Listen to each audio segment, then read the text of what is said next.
함께하여 주옵소서. 예수님의 이름으로 기도합니다. 아멘. 말씀은 누가복음 7장 우리 1절부터 10절입니다. 신약 100쪽입니다.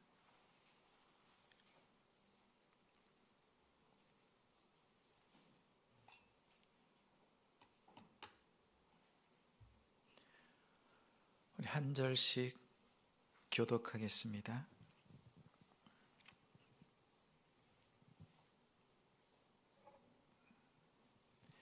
1절 예수께서 모든 말씀을 백성에게 들려주시기를 마치신 후에 가버나움으로 들어가시니라. 어떠한 백부장의 사랑하는 종이 병들어 죽게 되었더니 예수의 소문을 듣고 유대인의 장로 몇 사람을 예수께 보내어 오셔서 그 종을 구해 주시기를 청한지라. 이에 그들이 예수께 나와 간절히 구하여 이르되 이 일을 하시는 것이 이 사람에게는 합당하니이다. 그가 우리 민족을 사랑하고 또한 우리를 위하여 회당을 지었나이다 하니 예수께서 함께 가실새 이에 그 집이 멀지 아니하여 백부장이 벗들을 보내어 이르되 주여 수고하지 마옵소서. 내 집에 들어오심을 나는 감당하지 못하겠나이다. 그러므로 내가 주께 나아가기도 감당하지 못할 줄을 알았나이다. 말씀만 하사 내 하인을 낫게 하소서. 나도 남의 수하에 든 사람이요 내 아래에도 병사가 있으니 이더러 가라 하면 가고 저더러 오라 하면 오고 내 종더러 이것을 하라 하면 하나이다. 예수께서 들으시고 그를 놀랍게 여겨 돌이키사 따르는 무리에게 이르시되 내가 너희에게 이르노니 이스라엘 중에서도 이만한 믿음은 만나보지 못하였노라 하시더라. 보내었던 사람들이 집으로 돌아가 보매 종이 이미 나아 있었더라. 아멘. 아멘. 말씀만 하셔도 낫겠나이다. 말씀만 하셔도 낫겠나이다 라는 제목으로 말씀 전합니다. 한 주간 가정에서 또 일터와 사업장에서 또 책상에서 앉아서 공부하면서 씨름한 우리 성도님들을 주님의 이름으로 사랑하고 축복합니다. 한 주간 수고 많으셨어요. 오늘 말씀을 통해서 회복과 위로가 가득 임하는 오늘 예배가 되기를 주님의 이름으로 축원합니다. 예수님의 사역은 세 가지입니다. 마태복음 4장과 9장에 동일한 말씀이 언급됩니다. 예수께서 온 갈릴리에 두루 다니사 모든 도시와 마을에 두루 다니사 회당에서 가르치시고 천국 복음을 전파하시고 모든 병과 모든 약한 것을 고치시니라.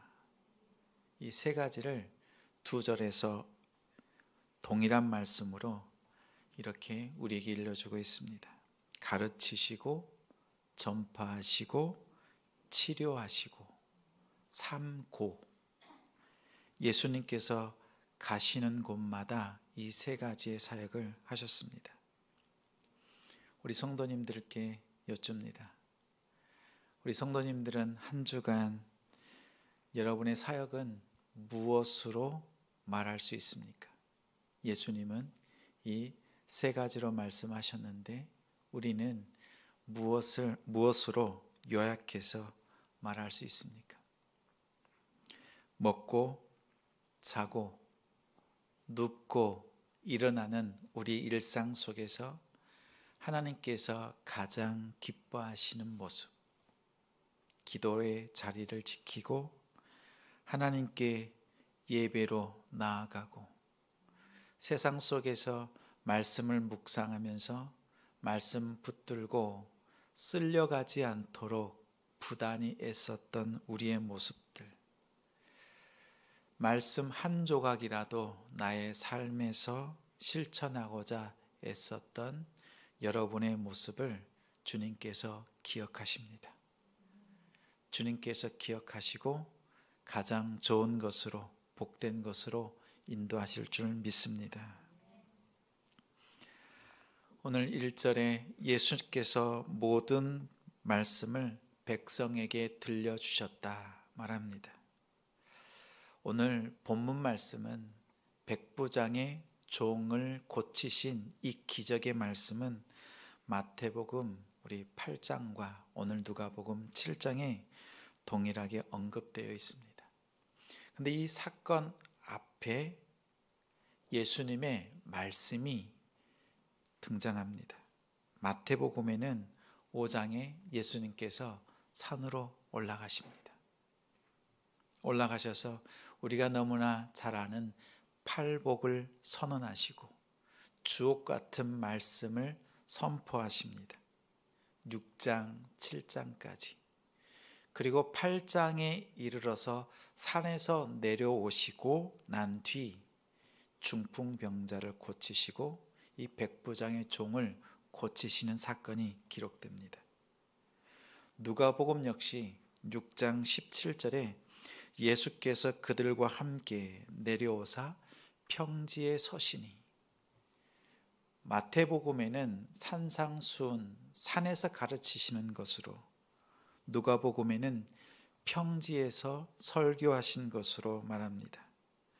평지에 서서 많은 제자들, 무리들이 예수님의 말씀을 듣고 병 고침을 받습니다.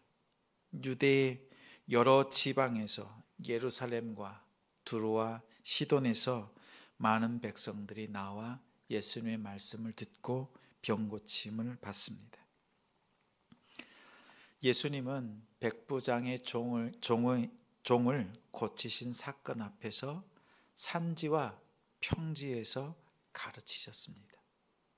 말씀으로 가르치시고 난 뒤 연약한 자들, 세상 가운데서 고통받는 자들, 그들의 아픔 속으로 들어오셨습니다. 그리고 2절에 어떤 백부장의 사랑하는 종이 병들어 죽게 되었다. 사건의 시작은 병들어 죽게 된 한 사람, 그리고 그 종을 사랑하는 백부장의 소개로 시작합니다. 우리의 인생에 여러 가지 문제들이 있지요. 막혀있는 인간 관계, 또 풀어야 될 것들, 문제가 끊임없이 몰려옵니다. 하나 해결한 것 같은데 이어서 또 다른 하나가, 또 해결되지 않은 이 문제 앞에서 또 다른 문제가 파도처럼 밀려옵니다. 우리가 문제를 느끼고 있다는 것, 문제 앞에 있다는 것, 아픔을 느낀다는 것 자체가 살아있다는 증거입니다. 또 우리가 크리스찬으로서 우리의 마음속에 말씀대로 살지 않고서는 견딜 수 없는 마음으로 기도하는 것, 그 자체가 하나님께서 우리를 붙들어 주고 계시다는 뜻이기도 합니다. 우리 성도님들의 기도 중에 하나가 이런 기도가 있었습니다. 세상 속에서 불의 가운데서, 그 악함 가운데서 거룩함을 지킬 수 있도록 하나님 붙들어 주세요 라는 기도의 제목이 늘 기억납니다. 오늘 문제는 병입니다. 병든 종을 바라보는 백부장, 그 백부장에게는 사랑이 있습니다. 사건의 시작은 긍휼의 마음, 그리고 그 긍휼의 마음으로 긍휼을 구하는 백부장으로 시작했습니다. 우리 3절에 보면 예수의 소문을 듣고 유대인의 장로 몇 사람을 예수께 보내어 오셔서 그 종을 구해 주시기를 청합니다. 문제는 항상 그 옆에 해결책이 있습니다.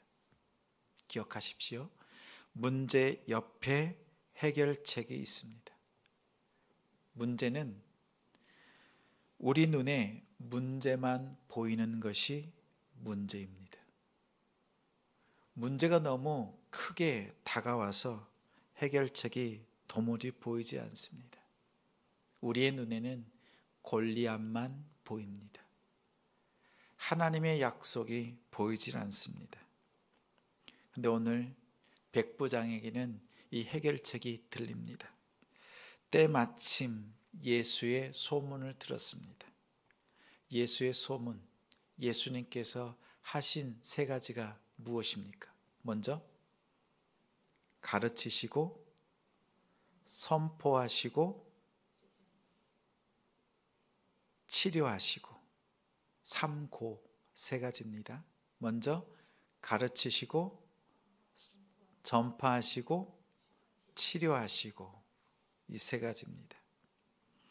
예수님께서 산 위에서 평지에서 말씀을 전하시고 백성들의 삶으로 들어오셨습니다.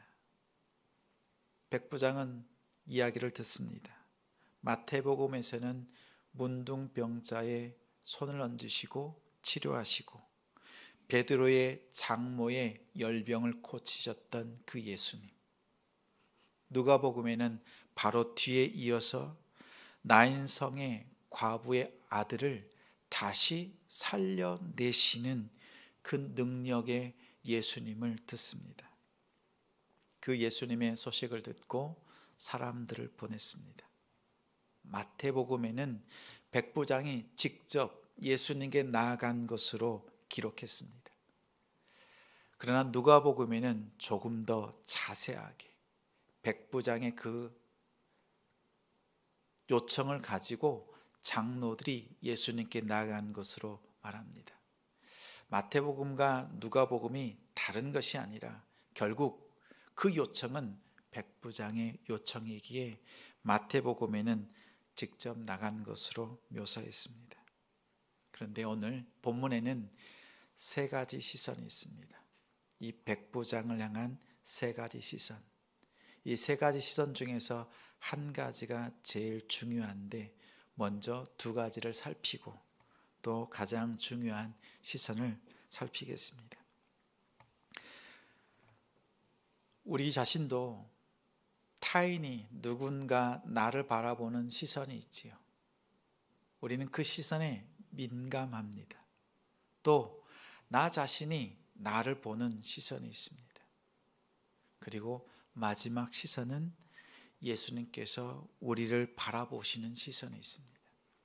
오늘 첫째는 타인의 시선, 백부장을 바라보는 유대 장로들의 시선입니다. 우리 4절과 5절 우리 함께 읽겠습니다. 이에 그들이 예수께 나와 간절히 구하여 이르되 이 일을 하시는 것이 이 사람에게는 합당하니이다. 그가 우리 민족을 사랑하고 또한 우리를 위하여 회당을 지었나이다 하니, 백부장의 부탁을 받은 유대 장로들, 그들이 예수님께 나와서 종을 고쳐줘야 될 당위성, 그 이유를 설명합니다. 그들의 설명은 백부장이 유대인들을 사랑했다, 그리고 회당까지도 지어줬다는 그 이유로 고쳐달라고 얘기합니다. 고쳐주는 것이 합당하다, 백부장의 그 요청을 들어주기를 간청합니다. 유대인들은, 장로들은 그들이 받은 사랑, 그들이 받은 것으로 백부장을 평가했습니다. 겉모습만 보고 판단합니다. 왜요? 사람이니까. 중심을 보시는 분은 하나님입니다. 하나님은 우리의 중심을 보지만 사람은 겉모습을 보지요. 혹시나 나의 겉모습을 보고 판단하는 사람, 그 사람을 향해서 우리의 마음이 틀어질 것이 아니라 사람이니까 그럴 수 있다, 이렇게 생각하십시오. 하나님이 우리의 마음과 중심을 더 잘 보고 계십니다.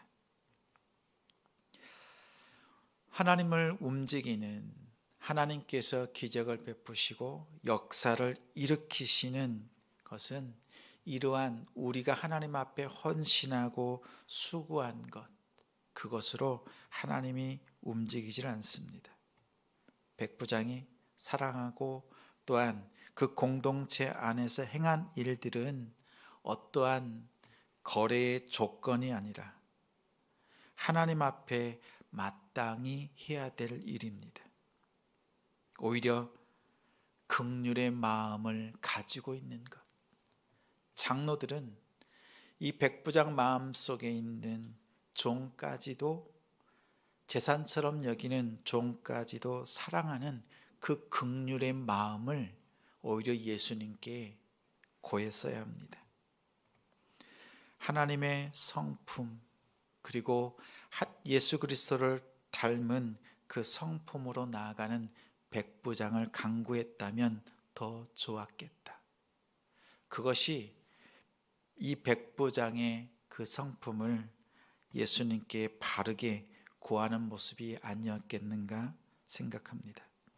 장로들은 종을 아끼고 사랑하는 백부장의 마음을 보지 못했습니다.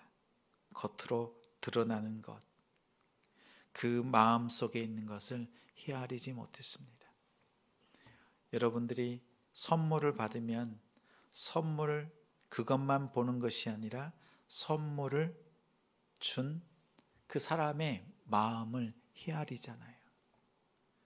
우리가 예수님을 생각할 때, 십자가를 생각할 때 나의 죄가 해결되었다라는 것에 우리의 마음을 그치는 것이 아니라 독생자 예수 그리스도를 우리에게 내어주신 하나님의 그 마음을 헤아릴 때 우리는 주님의 마음을 알고 그 감사와 은혜 가운데 들어갈 수 있습니다. 하나님의 마음을 헤아리는 우리 성도가 되기를 소망합니다. 이제 백부장을 향한 두 번째 시선이 있습니다. 둘째는 백부장 자신을 향한 시선입니다. 우리 6절과 7절, 8절 우리 함께 읽습니다. 6절, 예수께서 함께 가실새 이에 그 집이 멀지 아니하여 백부장이 벗들을 보내어 이르되 주여 수고하시지 마옵소서. 내 집에 들어오심을 나는 감당하지 못하겠나이다. 그러므로 내가 주께 나아가기도 감당하지 못할 줄을 알았나이다. 말씀만 하사 내 하인을 낫게 하소서. 나도 남의 수하에 든 사람이요 내 아래에도 병사가 있으니 이더러 가라 하면 가고 저더러 오라 하면 오고 내 종더러 이것을 하라 하면 하나이다. 장로들은 백부장을 제대로 소개하지 못했지만 6절에 예수님께서 백부장에게 나아갑니다. 마태복음 8장 7절에는 백부장이 나왔을 때 이르되 7절에 이르시되 내가 가서 고쳐주리라. 진심으로 적극적으로 백부장의 집으로 나아갑니다. 문둥병을 고치셨던 예수님, 사실 그 당시에 문둥병자의 몸에 손을 얹는 것은 부정해지는 것입니다. 또한 이방인의 집에 들어가는 것, 그 또한 부정해지는 것입니다. 그러나 예수님께서는 그러한 율법에 아랑곳하지 않고 아픔이 있는 자들을, 예수님의 손길이 필요한 자들을 찾아가셨습니다. 백부장의 마음은 또한 유대인의 장로들과는 달랐습니다. 장로들의 칭찬, 그것에 자신을 내세우지 않고 자신이 베푼 것, 행한 것을 드러내지 않았습니다. 오히려 그는 자기 집으로 다가오는 예수님을 바라보면서 자신의 벗들을 보냅니다. 유대인이신 예수님께서 이방인의 집에 오는 것을 감당하지 못한다고 고백하면서 자신도 예수님께 나아갈 수 없는 그러한 존재라고 자격 없는 자신을 인정하면서 예수님 앞에 엎드립니다. 이것이 겸손입니다. 동시에 그는 예수님을 향해서 말씀만 하셔도 낫겠습니다. 말씀만 하셔도 낫겠습니다라고 말합니다. 예수님의 능력을 믿습니다. 더 나아가 예수님을 믿습니다. 예수님의 능력과 그 예수님을 온전히 믿는 백부장의 모습, 그 모습을 통해서 예수님께서는 그 믿음을 인정하셨습니다. 백부장의 고백은 놀랍습니다. 우리 8절 말씀 다시 한번 읽겠습니다. 8절 나도 남의 수하에 든 사람이요 내 아래에도 병사가 있으니 이더러 가라 하면 가고 저더러 오라 하면 오고 내 종더러 이것을 하라 하면 하나이다. 백부장과 예수님은 상관이 없습니다. 그러나 백부장은 예수님을 자신의 상관으로 모십니다. 자신의 생활의 패턴으로 예수님을 이해합니다. 자신의 군인의 삶, 자신이 살아가는 그 삶의 모습으로 예수님의 그 능력과 예수님을 자신의 삶으로 모셔드립니다. 우리의 다짐이 있죠. 하늘에서 땅에서도 우리 성도님들은 서로 바라볼 때마다 이 인사를 나누기 원합니다. 이 인사를 나누는 이유가 있지요. 내 삶에 예수 그리스도를 모시고 그 말씀을 한 가지라도 꼭 실천하겠다라는 다짐이자 서로에 대한 권면입니다. 하늘에서 땅에서도 우리의 삶에 백부장처럼 내 삶을 통해서 예수 그리스도를 모시는 그러한 우리의 삶이 되기를 소망합니다.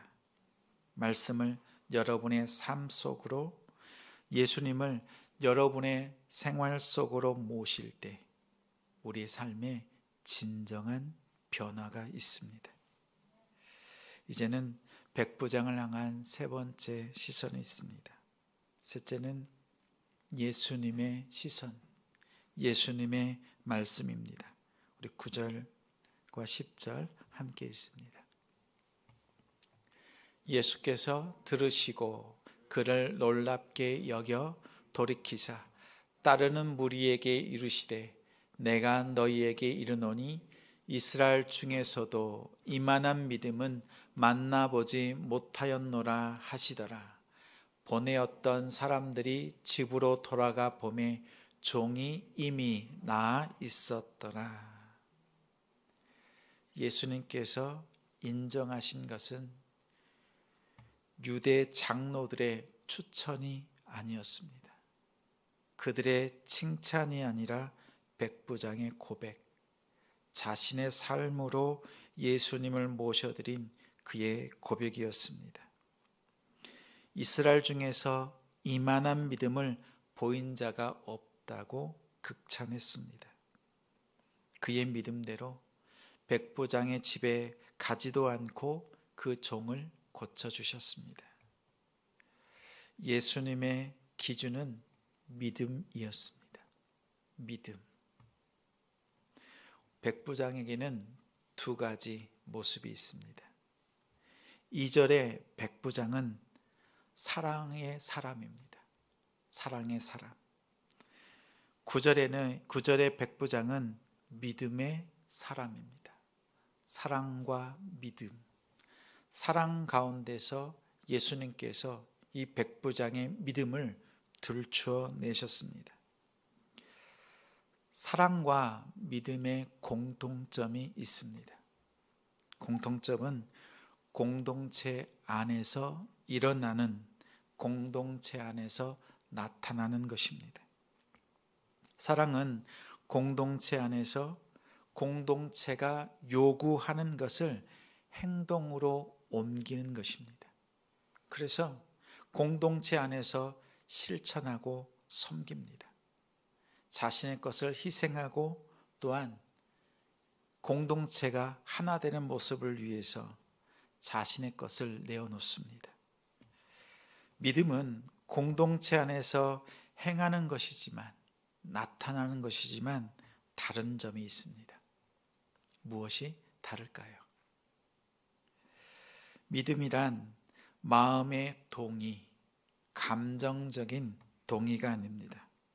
믿음이란 어떤 사람이 공동체의 리더나 공동체에 연결되어서 그 리더 그리고 공동체가 누리는 여러 가지 능력과 이익을 함께 누리는 것을 말합니다. 오늘 백부장이 예수님을 믿습니다. 우리 역시, 여러분 역시 예수님을 믿습니다 라고 고백하지요. 여기서 믿는다는 표현은 그 사람, 고백하는 사람이 자신이 속한 공동체 그리고 그 리더에게 충성을 다한다는 것입니다. 그 순간부터 그 사람은 공동체에 소속되고 공동체나 리더의 모든 좋은 것을 함께 누리는 자격을 갖습니다. 사랑은 내가 실천하는 것이라면 그 안에는 의무가 담겨 있습니다. 믿음은 똑같이 나타나지만 그 공동체와 또 리더가 가지고 있는 것을 누리는 권리를 의미합니다. 믿음을 통해서 공동체 안으로 들어갑니다. 믿음을 통해서 예수의 믿음의 식탁 앞으로 우리는 나아갑니다. 그래서 그 안에 있는 풍성한 것을 누리게 됩니다. 이것이 믿음입니다. 믿음을 통해서 누리는, 예수 공동체로서 누리는 권리가 무엇입니까? 오늘 10절에 보니 보내었던 사람들이 집으로 돌아가 보매 종이 이미 나아 있었더라. 믿음을 통해서 믿음의 공동체 안에 있는 리더이자 교회의 머리가 되시는 예수 그리스도의 권능, 그분의 치료, 그분의 말씀에 붙들려서 그것을 누리는 삶, 종에게 그 역사가 나타납니다. 믿음을 통해서 예수님의 가장 좋은 것을 누리는 것, 그것이 믿는 자들에게 주시는 하나님의 은혜이기도 합니다. 예수님은 여러분의 속에서 믿음 보기를 원하십니다. 말씀만 하셔도 낫겠습니다라고 믿음 보여드릴 때 그 믿음을 통해서 예수님이 가지셨던 말씀의 권능과 치료의 능력과 기도의 그 응답이 우리에게 고스란히 부어지고 우리에게 채워지는 그 권리를 누립니다. 그 믿음 가운데 온전히 거하시는 우리 성도님들이 되길, 복된 가정이 되길 주님의 이름으로 축원합니다. 말씀만 하셔도 낫겠습니다. 오직 예수 그리스도로 살아가는 우리 성도님들의 삶에 우리 주님께서 만져주시고 또한 세워주시고 새롭게 하시는 우리의 삶이 되기를 주님의 이름으로 축원합니다.